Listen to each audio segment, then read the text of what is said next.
Bien, entonces vamos con esta tercera cápsula donde vamos a hablar sobre la relación que existe entre el liberalismo y el reconocimiento de los derechos individuales. ¿Ya? Hoy día nosotros tenemos súper normalizado que todos tenemos derecho, ¿cierto? A expresarnos, a agruparnos en organizaciones, ¿cierto? Juntas de vecinos, todas esas cosas, pero en el fines del siglo XVIII, comienzo del XIX, esto va a ser algo novedoso. Bien, entonces vamos a repasar algunas de estas ideas que nosotros vimos en la clase anterior. Primero, sobre el parlamentarismo, ¿cierto? Que es esta idea de liberalismo político donde se organiza el gobierno con una supremacía del parlamento por sobre el poder ejecutivo, ¿cierto? Y este sistema va a ser eh, llevado a cabo por Inglaterra, ¿ya? Ese es como el ejemplo clásico. El constitucionalismo que tiene relación con que la constitución va a ser importante para garantizar derechos y para organizar el Estado, ¿cierto? Francia y España, representantes, y el abolicionismo, ¿cierto? Que era esta idea de terminar con la esclavitud. Yo les había contado el ejemplo de Chile, cómo se dio eso, pero en Venezuela, por ejemplo, apenas se independizaron, ellos llevaron a cabo esta idea y todos los esclavos africanos que habían en Venezuela fueron libres. Bien. Y ahora vamos a retomar esta idea de los derechos individuales. Ahora, los derechos tienen ciertas características. Por ejemplo, son inherentes. Es decir, que, bueno, inherentes y naturales. Porque nosotros, por el hecho de ser simplemente seres humanos, por el hecho de nacer, nosotros tenemos estos derechos. Bien, como todos nacimos en condición igual, todos tenemos una libertad. Bien, ahora aquí hay un concepto un poco más difícil, pero que es importante comprenderlo. Inalienable, ¿ya? O sea, los derechos no me pueden ser quitados y yo tampoco los puedo transferir a otra persona, sino que son míos. Por eso son inalienables. Cada uno tiene sus derechos, ¿ya? Y no hay nada ni nadie que te los pueda quitar. Bien. Ahora, algunos derechos, los más clásicos, libertad de pensamiento, ¿cierto? Que todos tenemos. Pensamos diferente, nadie piensa igual al otro. Y es bueno eso, ¿cierto? La libertad también de lo que pensamos podamos expresarlo, ¿ya? Eh, Obviamente con límites también, ¿ya? No cosas funables, ¿ya?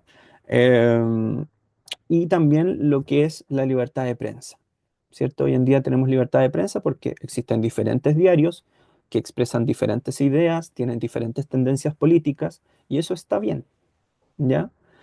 Por ejemplo, no es lo mismo ver quizás las noticias en Canal 13 que ver las noticias en CNN, ¿ya? Nos vamos a dar cuenta que tienen pensamientos diferentes, ¿ya? Y eso es parte de lo que es la libertad de prensa. Bien, la libertad religiosa es un derecho también, que cada uno pueda profesar la religión que uno quiere, la creencia que uno quiere. Y yo en clases les daba este ejemplo de que, bueno, en general la gente es cristiana, pero hay gente que pertenece al Islam, ¿cierto? Hay gente que es hindú, eh, existe hasta esta religión pastafari, ¿cierto? En la que veneran al dios espagueti volador. Entonces, existe libertad total respecto a lo que uno quiere creer.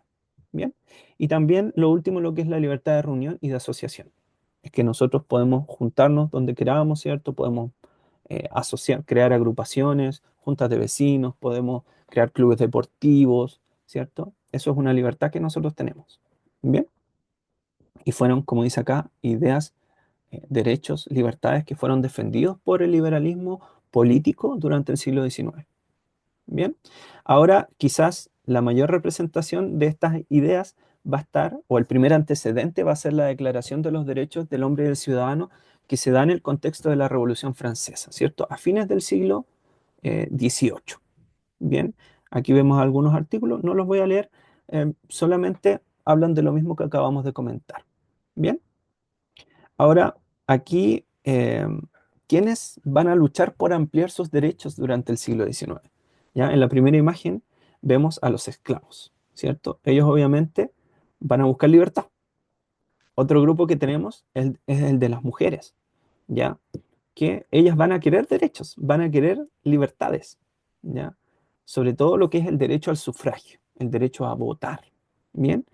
Y también los pobres y campesinos que igual van a buscar una mayor representatividad, ¿bien? Ahora, aquí repasando, ¿por qué van a luchar estos grupos? ¿Ya? Los esclavos van a luchar por libertad, por eso sale movimiento abolicionista. Las mujeres, por el voto, como comentaba recién, y también los campesinos eh, van a buscar el sufragio universal. Y el sufragio universal es que todos puedan votar sin ninguna condición. Vamos a ver que durante el siglo XIX va a existir el sufragio, pero el sufragio censitario. O sea, van a haber requisitos para poder votar. Por ejemplo, en el caso de Chile, durante el siglo XIX los requisitos son los siguientes. Primero, ser hombre. Entonces ahí tú dejas fuera a la mujer. Segundo, si eres casado, podías votar hasta los 20, desde los 21 años. Si eras soltero, desde los 25. Tenías que saber leer y escribir. Y aparte tenías que tener cierta cantidad de dinero o de propiedades, ya que acreditaran también, obviamente, que tenías dinero. Eh, me- Cerca del 4% de los chilenos votaban a comienzos o a mediados del siglo XIX. Ya, por ende, eso es sufragio censitario. Y sufragio universal es obviamente eliminar esas barreras. Por ejemplo, el saber el leer y escribir o el tener cierta propiedad o dinero. Bien. Y aquí en clase nosotros hicimos un trabajo sobre esta mujer ejemplar, ¿ya? Olimpia de Gouges, lo pronuncio como suena, como se escribe nomás, y que ella, en el contexto de la Revolución Francesa, ella había luchado en la Revolución, ¿ya? Pero en la Declaración de los Derechos del Hombre y el Ciudadano, las mujeres quedaron fuera. Entonces nos vamos a dar cuenta de que los liberales decían, sí, libertades para todos, derechos para todos, pero mm, excepto para las mujeres, ¿ya? Entonces esta mujer, por así decirlo, va a dar la cara y va a plantear esta declaración, ¿ya? Y el final de Olimpia de Gouges es bastante triste porque al final muere en la guillotina, ¿cierto? Decapitada. Bien, pero eso es lo que hablamos en esta clase y eso, nos vemos en la próxima cápsula.